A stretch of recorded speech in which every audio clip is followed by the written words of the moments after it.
Hey guys, welcome back. And today I really just want to share my thoughts on where we're at in relationship to the curriculum that I purchased specifically for my sixth grader, and how it's just, I'm not going to say that it's not working, guys, but it is definitely a challenge in terms of their expectations of where a sixth grader is at and where my daughter actually is at on the autism spectrum, and having been on the IEP since she started school.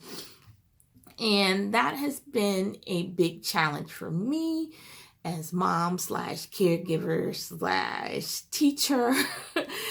And I sent a text message to my sister, and who also homeschools, and I was just like, I don't know if it's the fact that we've been on this corona break and she's out of the traditional public school setting. I don't know if it's the fact that maybe the public school system failed her. But we're in a really great school district, so a part of me doesn't think it's that, but I'm not in the classroom, with her, in the past. And then part of me is like, is it just the autism? I don't know, but where I'm at right now is that I feel like she's just unprepared. She literally is unprepared for the work that they're expecting, particularly in her language arts book. And her language arts is from The Good and the Beautiful. It's the level 6 language arts book. And we finished lesson 1. Like, I literally cannot in good conscience move on to lesson 2 because she's not ready for lesson 2. Lesson 2. She's not ready for. And lesson 2 talks about writing, prepares them for writing paragraphs and writing a paper. And my daughter didn't even know that is a verb. We're in 6th grade. And you don't know the base to be is actually a verb. And so I'm like, how can I expect her to write a paper, 1 page, 2 page, 3 page paper, and she doesn't even know basic verbs? And I'm like, okay, so what in the history of academics has gotten us this far where that base knowledge is not there? And so, like, I literally had to pull back on doing any type of major writing assignments from her curriculum books, because I'm like, okay, let's do some basic research. Here's a topic. I want you to answer these 6 questions. You research. You can go on the phone, on the tablet. You research and answer these questions. She couldn't do it. Like, physically, she could look up the information, but she could not synthesize that information to answer the questions that I gave her. And we're not talking about complicated questions. We're talking about, like, what continent is Italy in? We're not going deep, y'all. Like, what languages are spoken there? Basic questions, and she's struggling to, like, synthesize that information. So I've like, okay, how do we have to break it down? Because I can't just give her a blank sheet of paper and tell her to write me something. Like, I literally have to spell it out for her. Tell me where and when was Malayla born, because we did today we did an assignment on Malayla. Tell me when and where was she born. What achievements did she accomplish in life? Like, list me 3, things like that. What was life like for her as a child growing up? Okay. Would you want to, like, if you experienced the things that she experienced, like, how would you react? how would those things change you? Like, I want to engage her in thinking and not just necessarily regurgitate facts back to me. But even getting to that part, like, man,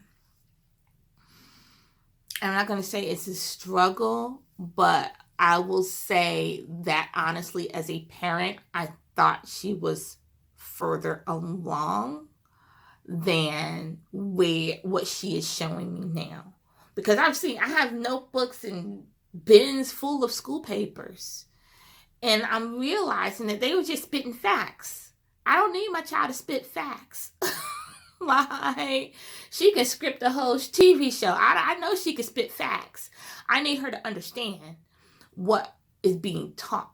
I need her to be able to synthesize information and then come back to me with her own, thoughts and concepts, like, and we're just not there.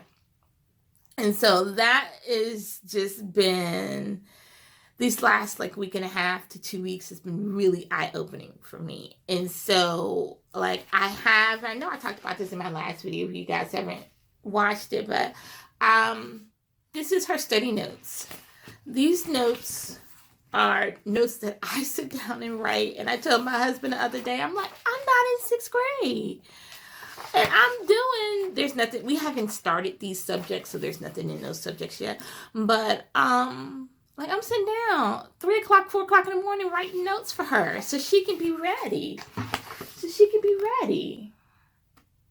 For whatever subject, that we're doing at that time. So this is her math section, how to carry and borrow and subtraction. So we got pages, word operations, how to round numbers, ordinal numbers. But this is what we're on, writing. We're in a writing section now. And parts of speech. Okay, she's like, Mommy, I know this. I know what a noun is. Okay, I know what a verb is. All right, well, show me. You say you know it. Show me. And then I give her basic assignments. Here's a sentence, the cat is wearing pink socks.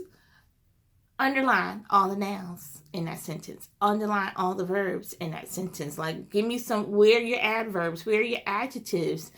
And she's missing stuff, And I'm like, okay, so let me give you another assignment. Very similar. Underline the, new sentences. Underline the nouns, the verbs, the prepositions and things like that. She's missing stuff. And then I realized 3 assignments in, what verb is she missing that she doesn't realize is a verb? Is. Why? That's basic. That's to me, that's first grade stuff. I'm just saying. And so I was like, okay, now we got to go over verbs. So this is all, I don't know if you guys can see that.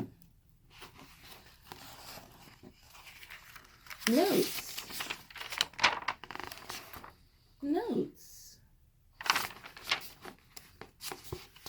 that I have done. Parts of speech. Figures of speech. What's an adverb? In depth.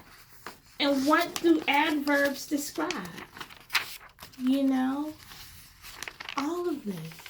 And then literally this morning, I just did 3 pages of notes on verbs. In verb conjugation. What the heck is a conjure? What now? She don't even know what that is.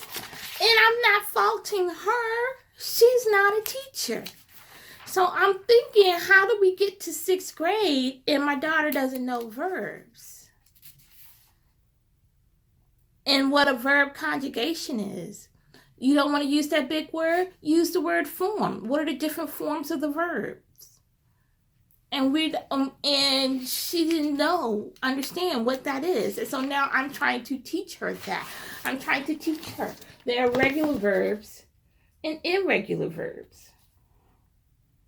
Because I can't, in good conscience, expect her to write a paper and she don't know what verbs are. Truly know what verbs are. she doesn't understand past and present tense. She can't tell me, that is, I am, he is, like it goes through the list. So I'm not angry, guys. I could be angry. I could be frustrated. Maybe I'm a little bit frustrated. But I'm just like,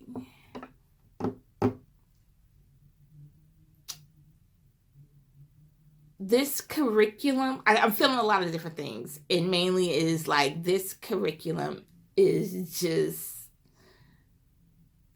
really not geared for people who have academic delays. And maybe for, I can't put the blame all on them. They gear their curriculum to a majority of their base, which is neurotypical, and that is just not where our family is. And so now, when I say I have to adapt, literally that's what I'm doing. I have to adapt these curriculum. This is her notebook side. There's my daughter's side and my son's side. And I have to go through all of those lessons and adapt them to make sure that I'm not setting her up for failure. I'm not giving her an assignment that she's going to be frustrated with because she doesn't know what the heck to do. And so, it's through no fault of her own, but I'm seeing that, like, I think I would have done it more research, better research as a special needs parent, and really search for curriculum that is more geared towards special needs families, particularly people on the autism spectrum. Now, my sister was like, well, maybe all the work that you're doing, adapting, you pull that together and make your own curriculum, for other special needs families. I don't even know, because like everything I do is handwritten. Like there's nothing digital at all. But maybe that is it. Like how can I, in good it's a lot, guys. It's a lot. And it was the same thing with the math. Like we're still on page 4 of her math book. We started her math book like 2.5 months ago. We haven't done math in about a week and a half. But even still, even if you, because we have vacation and other stuff, but even if you take that out, we are still covering the basics. I had to spend like 4 weeks on addition. And I mean like basic addition, like adding 6 numbers. She's finally at a place where she can add 5 and 6 numbers together. So, and we had to work to get to that part. So I haven't even started the refresher on multiplication yet. It's a lot, guys. It's a lot. It's just,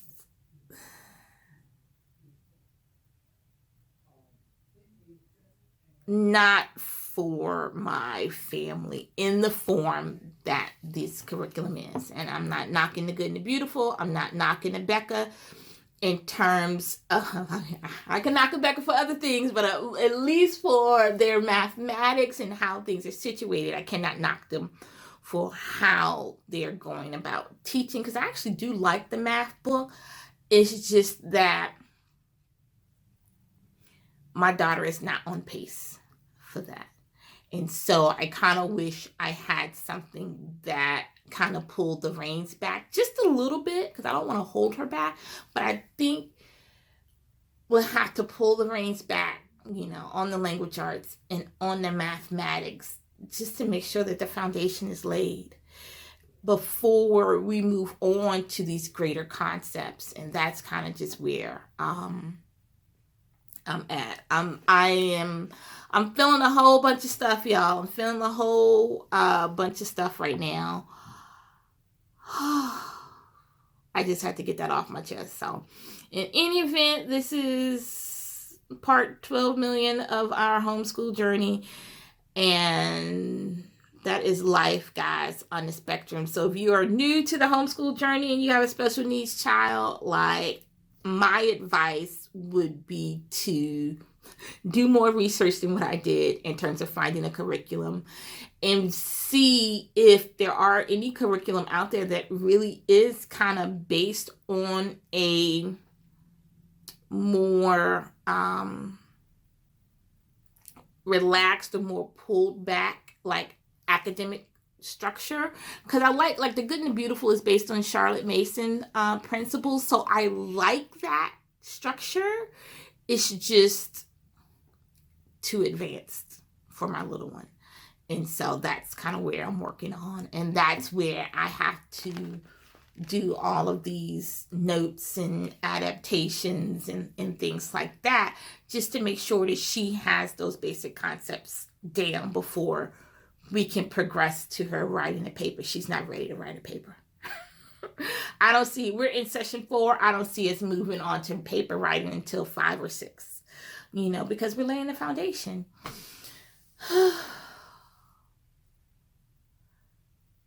We'll see you in the next video, guys. Bye.